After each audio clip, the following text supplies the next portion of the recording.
Welcome to the Frequency Labyrinth. I am Adrienne McDonald, your host. This podcast is for you if you're done with surface level self-help and ready for something deeper and actually transformative. Around here, we work with ancient wisdom, human design, gene keys, and shamanic practices, not as knowledge to collect, but as tools to live by. This isn't about one size fits all. It's about learning to work with your energy, your design, and your life. This is about integration and embodiment. We go deep here with ancient wisdom, practical integration, so that you can develop ironclad self-trust. Let's get into it.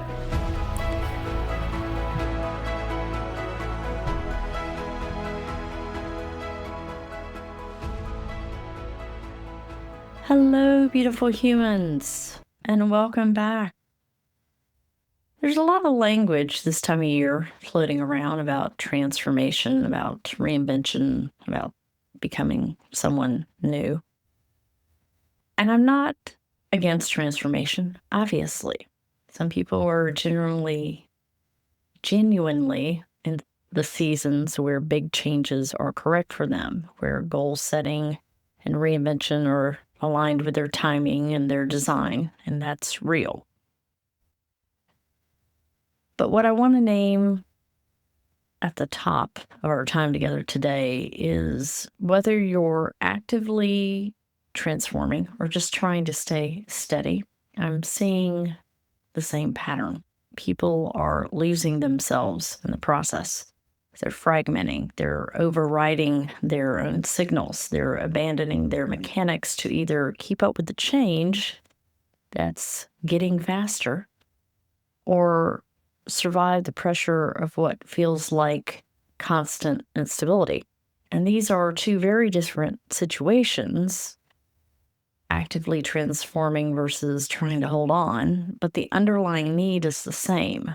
People aren't just asking how to change, they're asking how to change without fragmenting, how to stay coherent when everything shifts, how to not to lose themselves when, whether that's in the middle of a transformation or just in the daily work of staying oriented when the ground feels like really unreliable and unsteady. And what they're actually seeking is continuity. And I'm saying this from a particular lens, not just as someone who works with human design and astrology and shamanic practice, but as someone who spent years working in business continuity at a Fortune 100 company.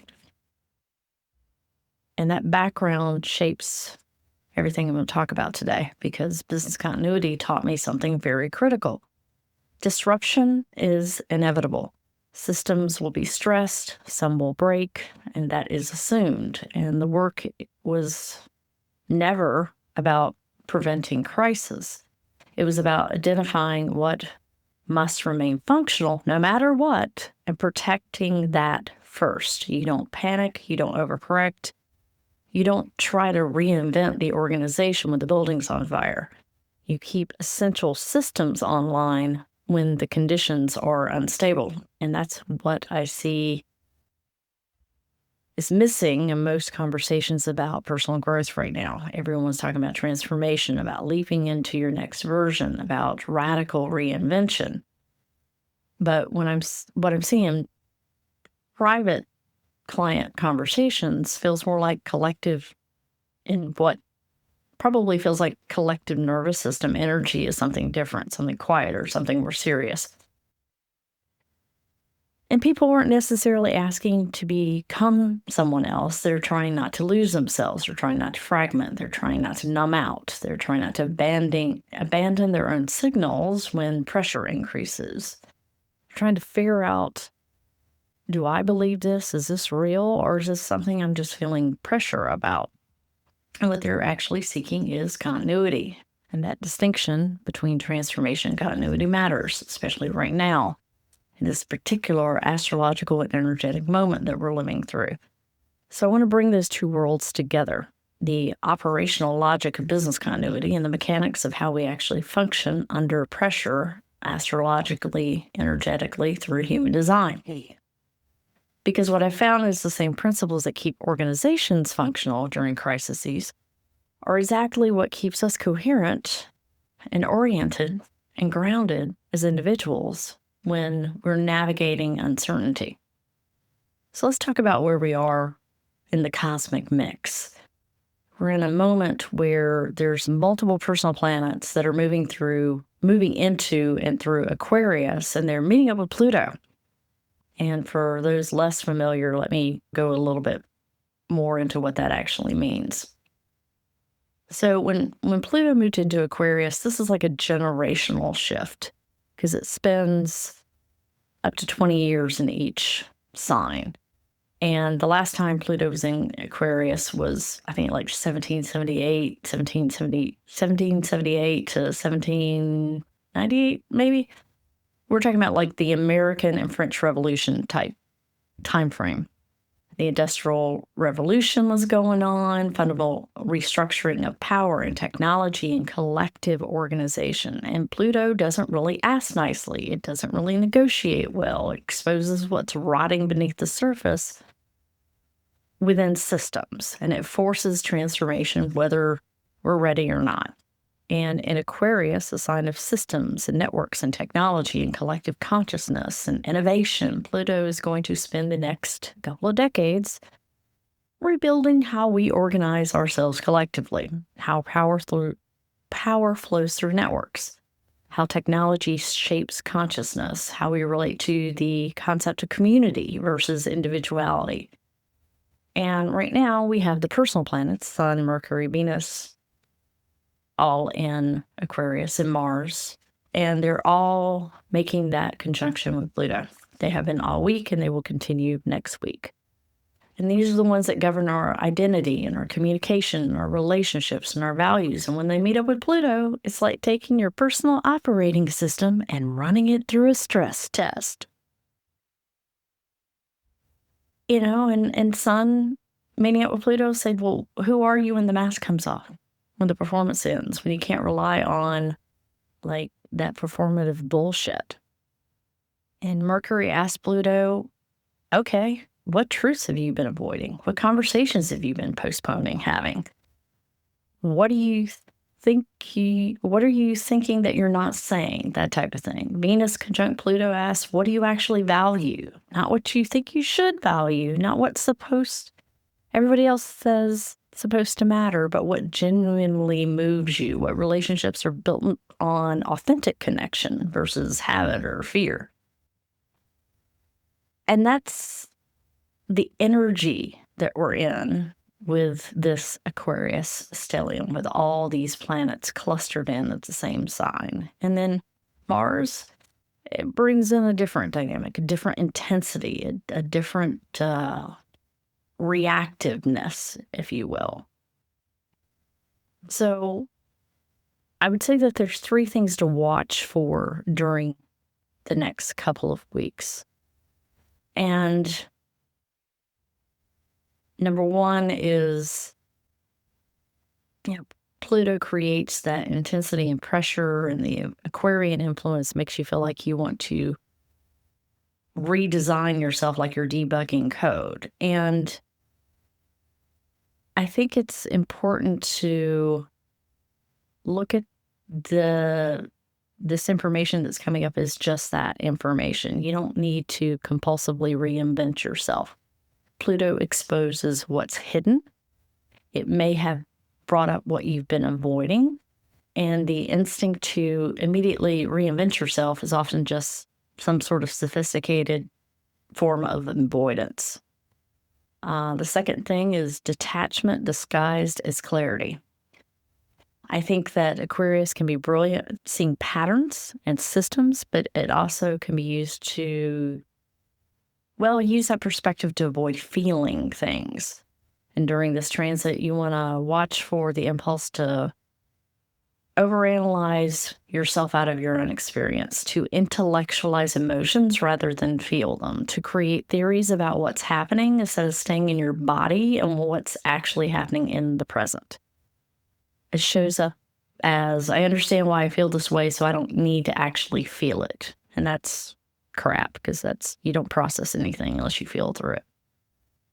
But as part of the experience. yes, there's mental processing, but there's also emotional processing and energetic processing that needs to happen. But Pluto can say, I've identified the pattern, so now I can skip the processing. Again, that's crap. But Pluto doesn't negotiate with your intellect. It demands embodied transformation. There's an understanding of why something is happening, and that's not the same as integrating it. Continuity requires you to stay in your body, even when your mind wants to float away into intellectual concepts. Number 3 is forcing clarity before it's ready. The third pitfall is trying to force things to come to close before the process is complete. Pluto transits are slow, they're deep, they don't typically resolve on convenient timelines. And when you pair it, though, with the Aquarian impulse, it wants to move quickly, it wants to have the answer now. So there's this tension there. But when you force clarity before it organically emerges, you end up making decisions from anxiety rather than authority. You lock into a direction because the uncertainty is uncomfortable, not necessarily because it's correct. And that's where Gate 41, where the sun is in Gate 41, the Gate of Contraction, becomes really relevant. Because Gate 41 teaches us that not every pressure to move is a signal to act. Sometimes the work is to hold the tension without collapsing into premature action. So those are I feel like the 3 major pitfalls of compulsive reinvention instead of staying present, detachment instead of embodiment, and forcing clarity instead of trusting timing. So if you notice yourself in any of those patterns, that's actually good information. And it's meaning that you're catching yourself before you fragment, and it's catching that in that first step towards it. When you catch yourself in that first step, it means that you're moving towards a more continuous flow. When you can course correct. Now, later on top of that, we have the sun transiting through human design Gate 41, and that is the beginning of the Rave New Year. Because the Rave New Year does not happen on January 1st. It happens when the sun gate enters Gate 41, which happens around January 22nd every year. Gate 41 is in the root center. It's the center of pressure and stress and drive to complete things. But here's what makes Gate 41 distinct. It's not initiation through expansion. It's initiation through contraction. Most New Year energy in the Gregorian calendar sense carries this expectation of expansion, fresh starts, new possibilities, bigger, better, more. We set resolution, make plans. We try to leverage the momentum. And Gate 41 is a gate of contraction. In the Gene Keys, it moves from fantasy into anticipation. It's the pressure to begin new experiences, but not without the clarity about whether you're actually ready. And I think that's critical right now because the collective energy is screaming at people to transform, to reinvent, to leap into the unknown. And Gate 41 is like, hey, slow your roll. Not every desire is meant to be lived. Not every fantasy is meant to become action. And pressure gates are tricky. They don't give you answers. They give you urgency. They make you feel like something needs to happen now. And however, Gate 41 actually teaches us that pressure itself is not the signal. The pressure is the test. Can you feel this pressure without acting on it prematurely? Can you hold the tension of wanting something without collapsing into impulsive action? Can you discern? And I think this is the true gift here. Can you discern between a true pull from your authority and an anxious compulsion dressed up as clarity? And when you drop into your body, that's how you figure that out. In the Gene Keys, we move from the shadow of fantasy through the gift of anticipation. And The shadow is fantasy, imagining futures that bypass the present, living in what could be instead of what is, and getting lost in anticipation to the point where you're not actually here. The gift is the anticipation that's grounded. It's the feeling of what's coming without feeling the need to rush toward it. It's preparation without force. It's readiness without desperation. So I think that when we're beginning this new year under Gate 41, while Pluto is stress testing our identities and systems in Aquarius, this is an interesting season. This is a clarifying season. So let's go deeper into this business continuity framework, because I feel like this is the key to everything I'm going to suggest today. In business continuity, we have something called critical functions analysis. You map out every function that the organization performs, and then you identify which ones are non-negotiable, which ones, when they go offline, mean the entire system collapses. And when you build the redundancies around this, then you build the redundancies around critical functions. You make sure they can operate when everything else is unstable. You don't try to do everything.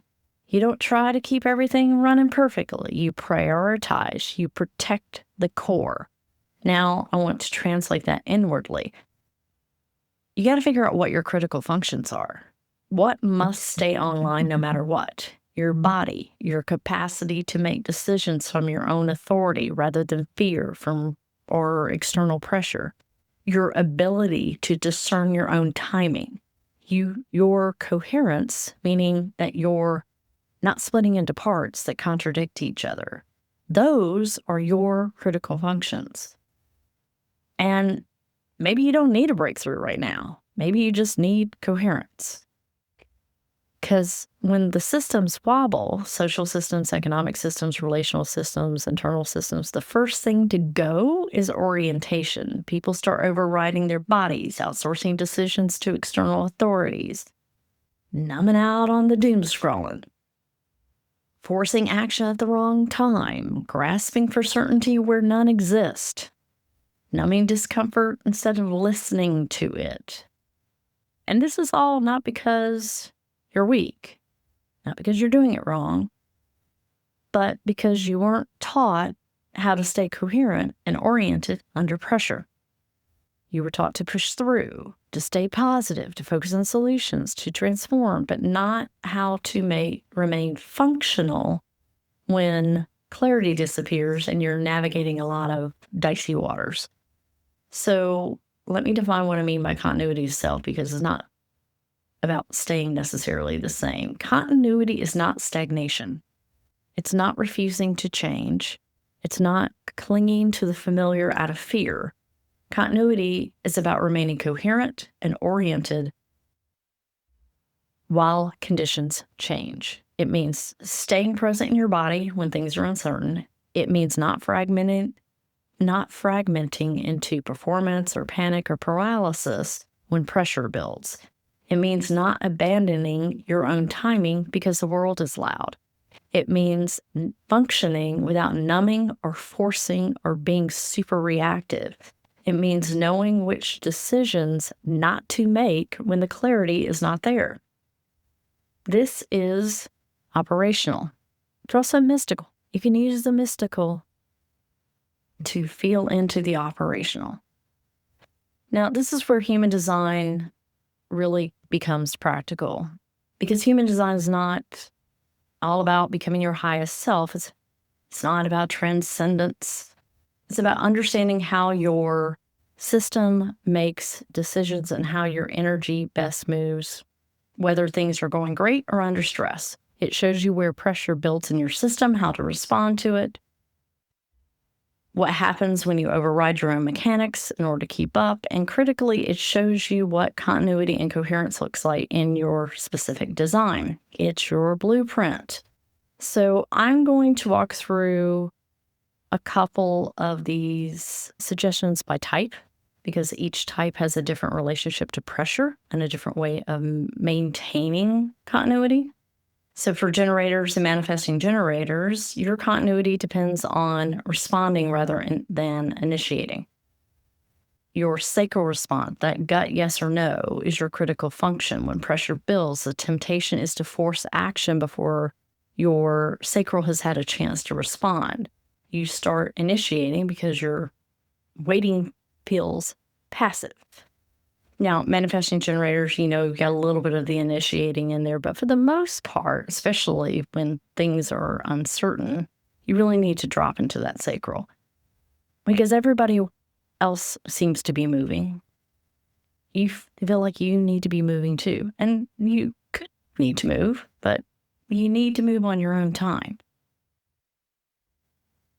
And when you initiate from your mind rather than respond from your sacral, you burn out. You take on things that aren't correct for you. You fragment, you lose energy, and then you tell yourself you need to transform. Well, what you actually need to do is stop overriding your response mechanism. Continuity for you is trusting that the right things will come into your field to respond to. It's honoring your energy by only engaging what generates a clear yes. It's letting yourself rest when your sacral is quiet, even if the world is loud.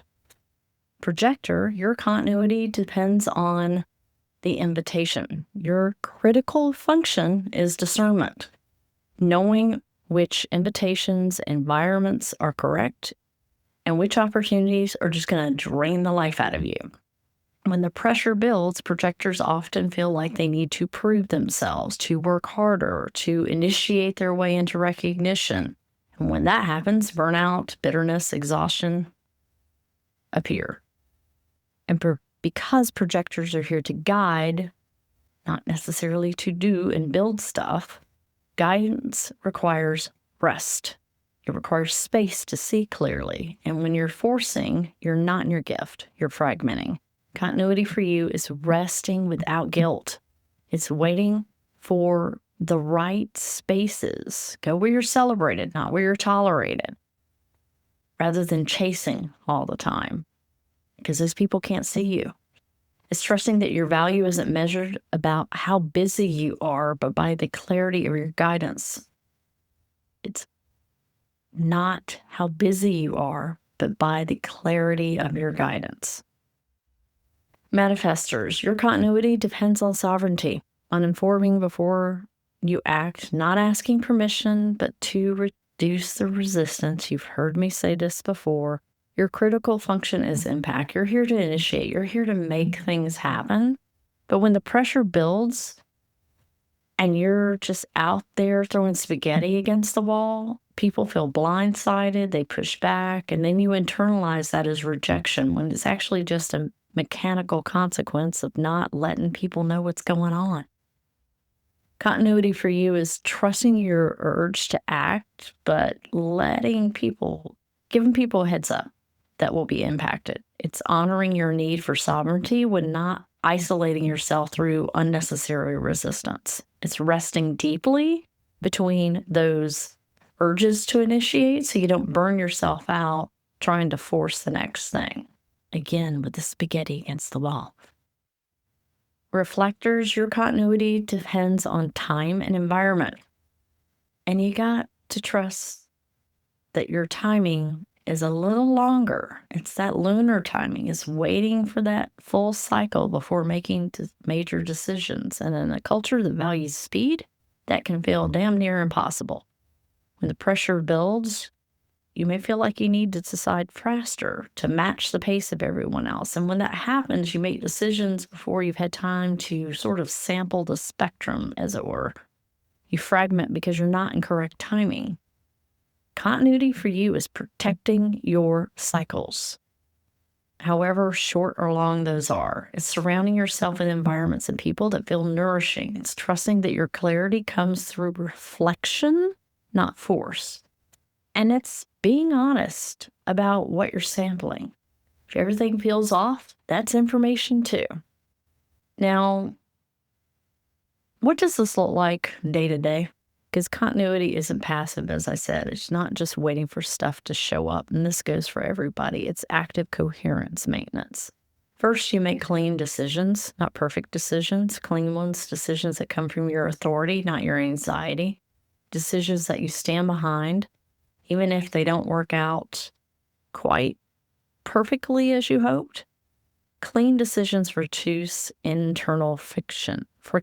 They don't require, I don't know, endless second guessing. As long as you're making your decisions from your strategy and authority, you should be able to observe the outcome without getting lost in self blame, even if it doesn't go the way you want it, because chances are you're getting more information then.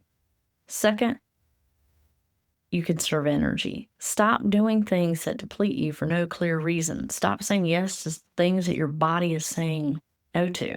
You stop performing the transformation because you think you're like, I don't know, that somebody's convinced you that you need to evolve faster, right? Any energy conservation isn't laziness, it's strategic. When you're not hemorrhaging energy on bullshit, you've got reserves for what actually matters. I was talking to somebody the other day. It's like, don't you have the news on all the time? Hell no. Third, you reduce internal friction.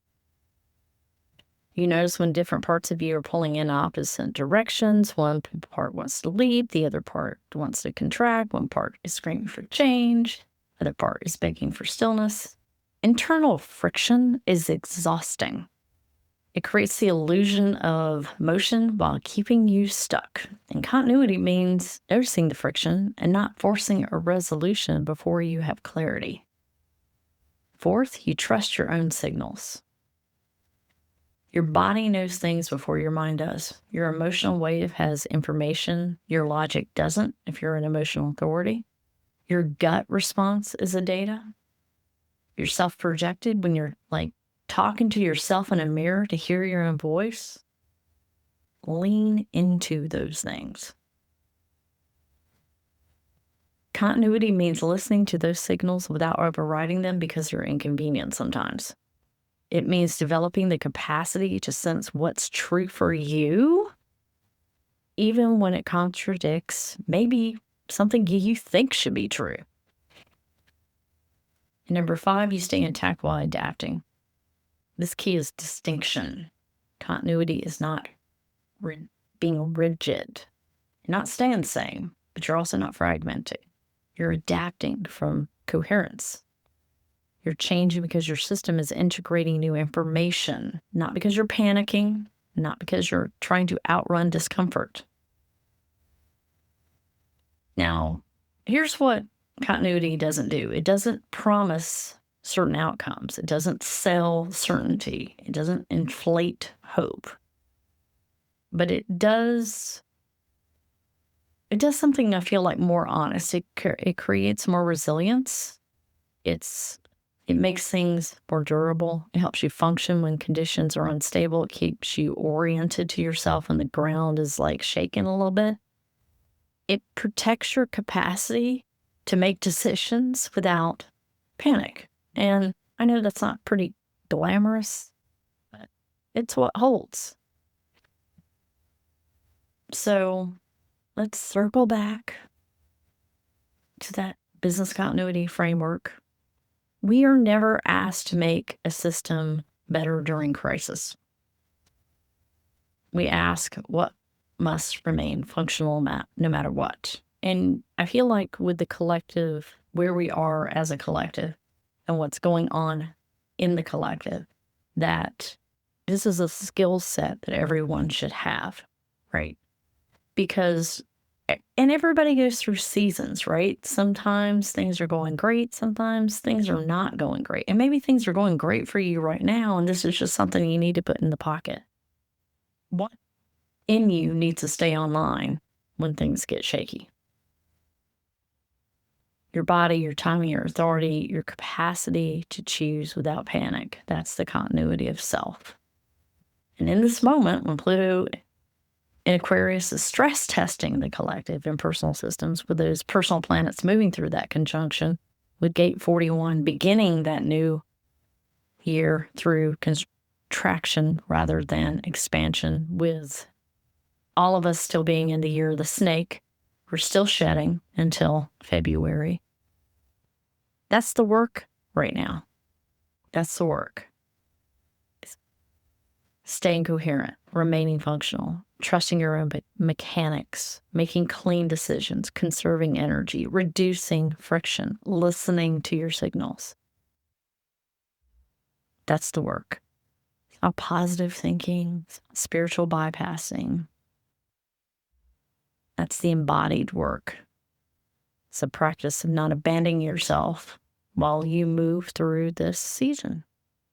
Now, if what I've been talking about resonates to you, if you recognize yourself in these patterns, if you're tired of forcing yourself into other people's formulas for transformation, if you're ready to build on your own continuity path and plan, and want to talk about something I am opening up. It's called the Crucible. It is private one-on-one work, and I'm opening up 3 spots. Here's what you need to know about it. This is not a program. There are no pre-built curriculum modules that I'm going to walk you through, because a lot of programs don't work, not because they aren't bad. It's because they're someone else's formula. Someone figured out what worked for their nervous system and their design, their season of life, their specific blocks, and they package up like it's a one-size-fits-all. Like if you follow their steps, you'll get the same results, but you won't, because you're not them.